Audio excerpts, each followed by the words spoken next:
In this tutorial, I'm going to give you a solution to a little challenge that I posed in the last tutorial, which was on using Sizeof, particularly with arrays. And I suggested there that for some practice you could use Sizeof to iterate through an array instead of hard coding the number of values in the array in your for loop. And I suggested that you could try this on a multi-dimensional array if you're feeling particularly ambitious. And because that's quite tricky, I'm going to actually give you the solution to that here. So have a go at it if you feel up to the job. It's worth trying. And the way we're going to do this actually is, first let's investigate a little bit. Here we've got a multi-dimensional array.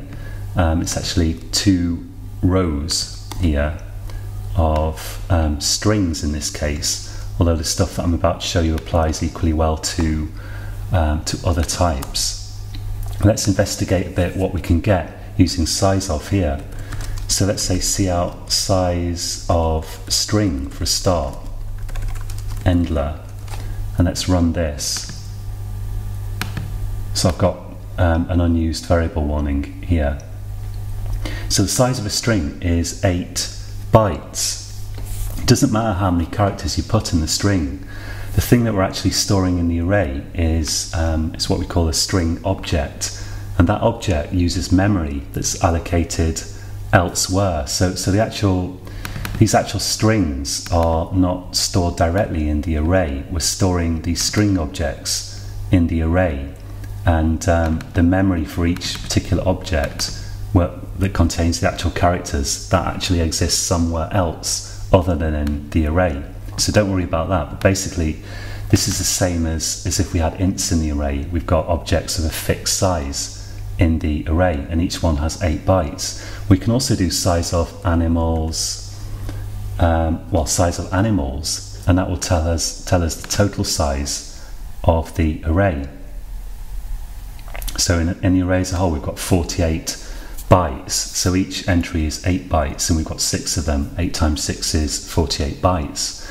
And we can get the size of the first row here, which is going to be the same size as the second row, because all the rows have to have the same number of values in C++. So we can do that by doing animals 0. That's the size of the first row. And if we look at that, we expect 24. Because we've got 8 bytes and we've got 3 entries, so that's 24 altogether bytes. So to loop through the array, let's go through the outer array first. Let's say for int I equals 0, I less than, this is a tricky bit, and I'll leave that out for the moment, I++, let's put the brackets in. So we want the size of the total array just divided by the size of the sub-arrays. So that's going to be size of animals, that's the size of the total array, divided by size of animals 0, which will give us the size of each of these sub-arrays. They all have the same size. And if we divide the total size of the array by the size of any one of its sub-arrays, then we're going to get the number of sub-arrays, in other words, the number of rows in the array, which is exactly what we want. Let's go through the inner loop here. For int j equals 0, j less than, this is a tricky bit again, j++. So now we want the size of any of the subarrays, which is size of animals 0, that's the size of the first subarray, also the same size as the second, and however many we have. Divide by size of the items that we have in it, which is string. So that should work. We divide the size of a subarray by the size of the items in it, we get the number of elements in the array. Let's try that. Cout animals, and we need 2 square brackets here, and we've got I and j in there for our indices, and let's output this. Let's have some space there, followed by a flush, so that we have some space after each entry. And then before the outer loop, I'm going to put a new line character, just so that we have each of the rows on their own line. And let's run this. So now we get, if we've got it right, that That's not what I intended. Let's just change this to flush. So I want to have all the entries within one row on the same line. That's why I put this space there to separate the entries on one line.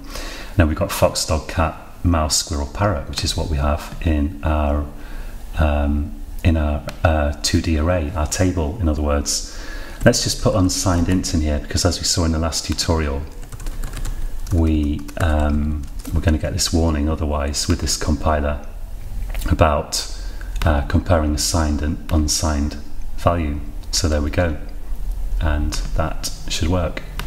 That's it for this tutorial. In the next tutorial, I think we're going to look at the switch statement, which is another kind of conditional statement, a bit similar to if, else if, but more kind of useful for some situations. So until next time, happy coding.